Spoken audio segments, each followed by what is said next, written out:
Let's make Japanese gyoza. Begin by prepping the ingredients. Here is a list of ingredients you're going to need for the gyoza, and I'll be putting this in my description as well. Chop up the cabbage into fine pieces, and you can probably use a grater, but I don't have one on hand, so I'm just using a knife. And once you're done with that, add the chopped cabbage into the bowl of minced pork. Next, you'll prep the shiitake mushrooms. So you're going to want to soak the shiitake mushrooms in hot water until it's soft before we start working on them. So once the dried shiitake mushrooms have softened, we can begin to chop them up like we did with the cabbage. Once you're done with that, just add this to the bowl of cabbage and minced pork. Now we're ready to season the filling, so we're going to start with some sake, some soy sauce,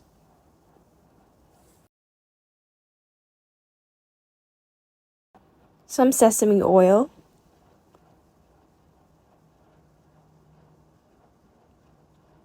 some garlic paste, or you could mince up 2 cloves of fresh garlic, and some ginger paste.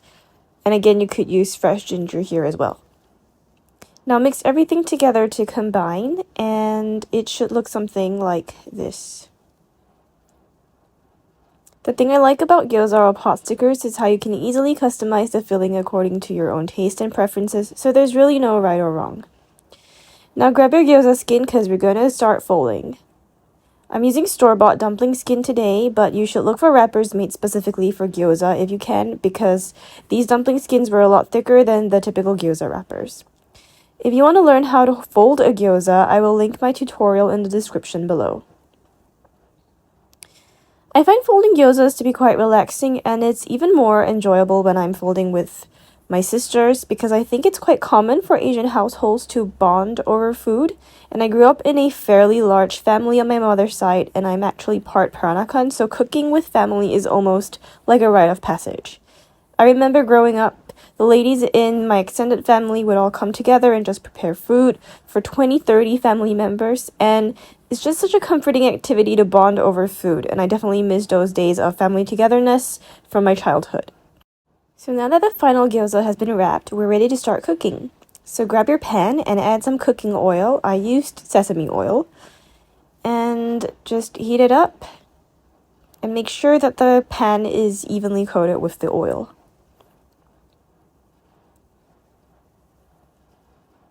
Now once the pan is hot, we can line the gyoza that we prepped before. And it's so satisfying when everything fits nicely like this. Let the gyoza cook for about 2 to 3 minutes on one side, and I would recommend checking on your gyoza at the 2-minute mark to avoid accidentally burning them, so this amount of color is good enough. Now you're going to add some water and cover the pan immediately to let the gyoza steam until the water evaporates. So this will allow the filling to cook through, and once that's done, just turn off the stove. And be careful not to burn the gyoza. So we want a nice light brown sear on the skin like this. Now I'm just transferring the cooked gyoza onto a plate. You can flip it like this, but be careful not to burn yourself. These are best served immediately while it's hot and crispy. Hope you'll give it a try.